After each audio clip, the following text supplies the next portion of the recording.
How to love yourself. 4 words that probably contain the most important question we can ask ourselves in our entire existence. And you know why you're here right now, watching this video?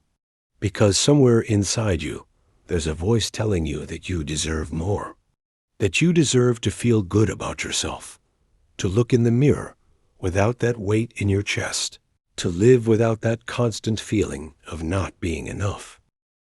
In this video, you'll find a real understanding of what it truly means to love yourself, why it's so difficult, and above all, how we can begin an authentic journey toward ourselves.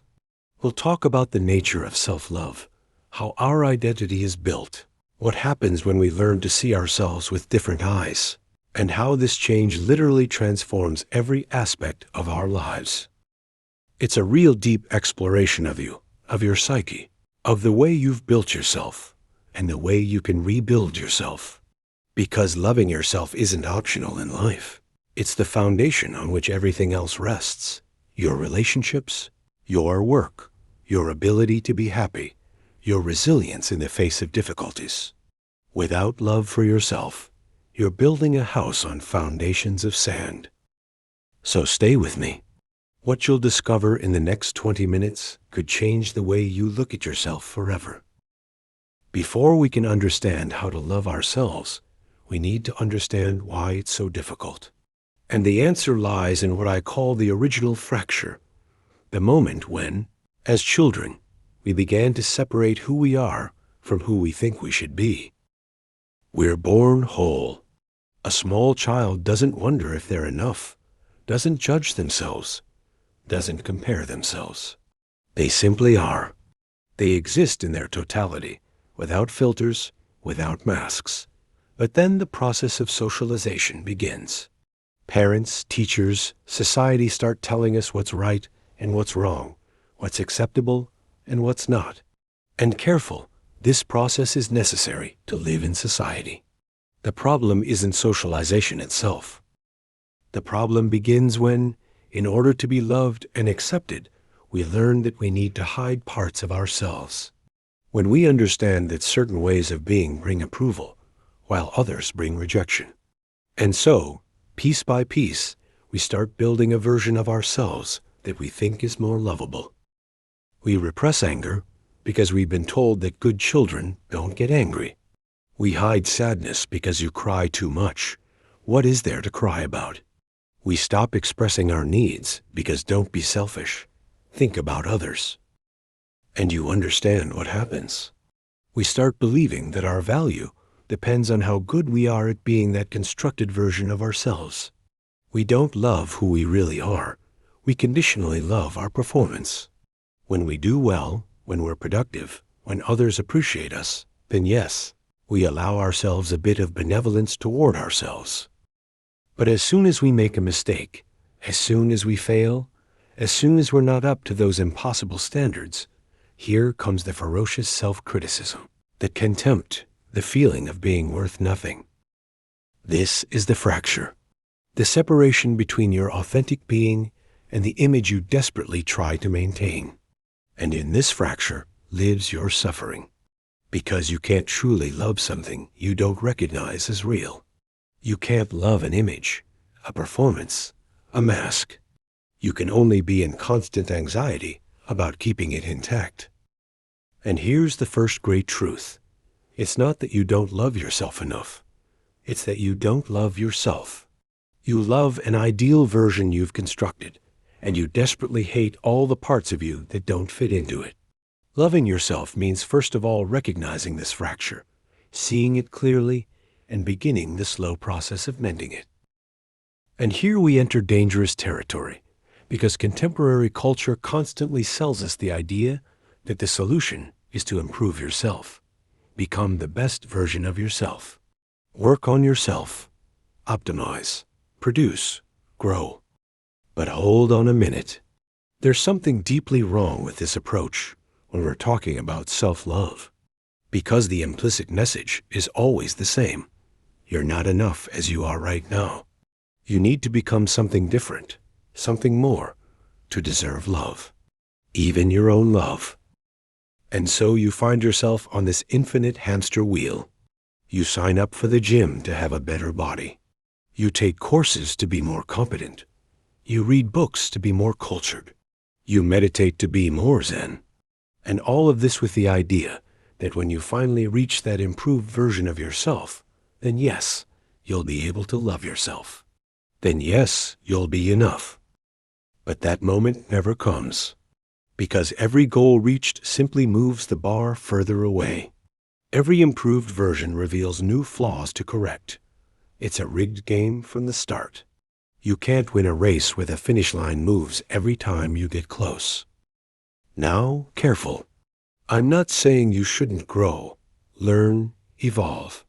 I'm saying there's an abysmal difference between growing from a place of self-acceptance and growing from a place of self-rejection. In the first case, you grow because you love yourself and want to expand your possibilities. In the second case, you grow because you despise yourself and hope that change will finally make you worthy. Growth that starts from love is joyful, curious, gentle with failures. Growth that starts from contempt is anxious, compulsive, cruel with every mistake. And you know what the irony is? Real growth, authentic growth, almost always happens from the first position, not the second. Because when you accept yourself, you have the psychological space to experiment, risk, fail, and learn. When you reject yourself, you're too busy protecting yourself, defending yourself, proving your worth. So the second great truth is this: loving yourself isn't the prize you get when you finally become good enough. It's the starting point. It's the foundation from which everything else can flourish. You don't have to earn it. You don't have to deserve it. It's a radical act of recognizing your humanity, here and now, with all your flaws, your contradictions, your failures. But if it's so simple, why is it so difficult? Why, even when we understand intellectually that we should love ourselves, is there a voice inside us that continues to criticize us, to judge us, to tell us we're not enough? This voice is what I call the inner guardian. It's that part of you that has learned to protect you through self-criticism. And it sounds absurd, I know. How can criticizing you protect you? But the guardian's logic is this: if I criticize you first, if I keep you always under control, if I constantly remind you of your flaws, then I protect you from the criticism of others. I protect you from the risk of being rejected, of being disappointed, of being hurt. The guardian was born at a moment in your life when it probably was truly useful. Maybe it protected you from a critical parent by anticipating their criticisms. Maybe it saved you from humiliation among schoolmates by making you hyper-aware of every possible mistake. It was your emotional survival ally. But the problem is that it continues to operate even when it's no longer needed. Even when you're an adult, even when you're in a safe environment, even when the people around you accept you. The guardian's voice has become automatic, a constant soundtrack of your mental life.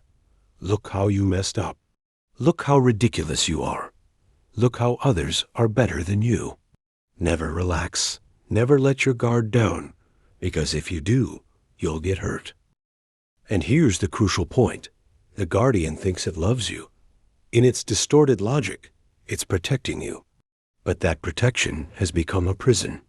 Because constant criticism doesn't protect you from pain, it creates it. Continuous judgment doesn't make you better. It paralyzes you.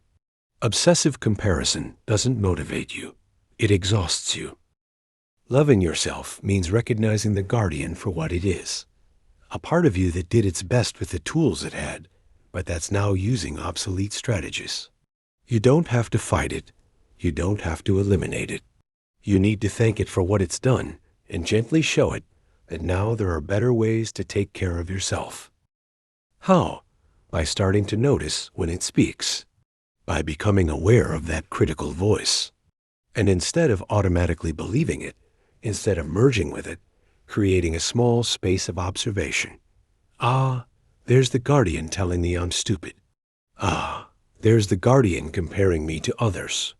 And in that space, in that pause, you can choose a different response. You can choose kindness instead of judgment. You can choose curiosity instead of condemnation. And here we arrive at the heart of everything. Because loving yourself, in the end, isn't a feeling you can force. You can't simply decide to love yourself and expect it to happen. Self-love emerges naturally when you create the right conditions. And the fundamental condition is what I call the practice of being. What does that mean? It means learning to be with yourself without having to do, produce, improve, prove anything. It means recovering that ability you had as a child to simply exist, without judgment, without agenda. We live in a culture obsessed with doing. Your value is measured by what you produce, what you achieve, what you show the world. And so you've learned that you exist only when you're doing something. When you're productive, when you're useful, when you're pursuing a goal. And when you're not doing anything? Who are you when you're not doing? This is the question that terrifies most people, because they've built their entire identity on doing, and when they stop, they find themselves face to face with a void that scares them. And so they fill themselves with commitments, distractions, constant stimuli. They scroll their phone, watch TV series, work until exhaustion. Anything rather than stop, rather than simply be with themselves. But it's precisely in that stopping that love begins. Because loving someone means, first of all, wanting to be with that person. Not because they give you something, not because they make you feel a certain way, but simply because you appreciate their existence. And the same applies to yourself. The practice of being means creating moments in your day when you simply are with yourself, without phone, without distractions, without goals. Maybe it's just 10 minutes in the morning. You sit, you breathe, and you're just there. And what will happen? At first, probably anxiety, restlessness, that voice saying you're wasting time, that you should be doing something productive. But if you stay, if you continue to be there with kindness, something starts to change. You begin to notice things about yourself you'd never seen. Subtle emotions that had always been there, but you'd never had the space to feel. Thoughts that emerge when you don't smother them with constant noise. And above all, you start to feel your presence. That sensation of being here, of inhabiting your body, of being alive here and now. And this presence is the foundation of love. Because you can't love something you don't truly know. And you can't know yourself if you're always running away, always distracted, always busy becoming someone else. And there's an aspect of this practice of being that's crucial, the return to the body. Because many of us live completely in our heads. We're all thought, all analysis, all mental narrative. And the body? The body has become an object to manage, to control, to improve. Not a place to inhabit. But the body is your primary home. It's the place where your life experience happens. Every emotion you feel it in the body. Every joy, every pain, every fear has a physical component. And when you're disconnected from the body, you're disconnected from life itself. And look how we treat the body when we don't love ourselves. We force it to impossible rhythms. We ignore its signals of tiredness, hunger, pain. We constantly judge it for how it looks. We see it as an enemy that betrays us by aging, gaining weight, getting sick. As if it were separate from us, as if it weren't us. Loving yourself means reconciling with the body. It means starting to feel it from the inside, instead of always looking at it from the outside. It means paying attention to it, not to control it, but to listen to it. What is your body telling you in this moment? Is there tension somewhere? Is there pain?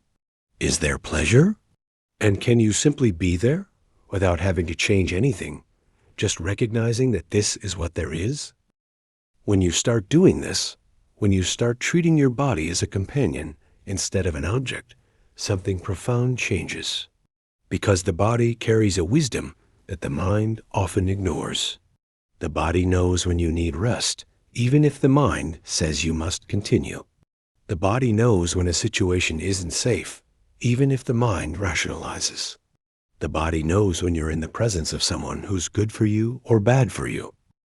And reconnecting with this bodily wisdom is an act of love toward yourself. It's saying, I trust myself. I listen to myself. I respect my boundaries, my needs, my limits. Not because they're weaknesses, but because they're part of what makes me human. So how to love yourself? It's not a magic formula. It's not a list of affirmations to repeat in the mirror. It's a journey, a process, a daily practice of returning to yourself. It's recognizing the fracture between who you are and who you think you should be and beginning to mend it. It's stopping chasing an impossible version of yourself and accepting that you're enough now, in this moment, with all your imperfections. It's listening to the inner guardian without letting it dominate your life. It's practicing being instead of always doing.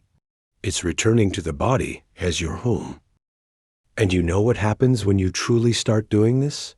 You don't become perfect. You don't suddenly become confident in every moment, but you become more whole. You become more real.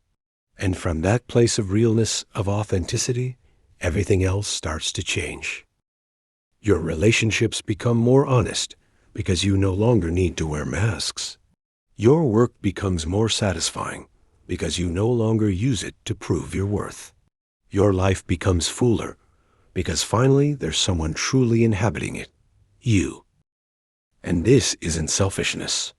Loving yourself doesn't make you less capable of loving others. On the contrary, you can give others only what you've first given yourself. You can offer compassion only if you've learned to be compassionate with your own fragility. You can accept others only if you've learned to accept yourself. So start today. Start with a moment of presence. Start by listening to your body. Start by noticing the guardian and choosing kindness. Start by recognizing that you deserve your own love, not because you've done something extraordinary, but simply because you exist. And remember, you're here. You're alive. And that, in itself, is already enough. Thank you for taking this time to reflect with me. I hope you carry something from this conversation into your day, into your life. Be gentle with yourself until we meet again.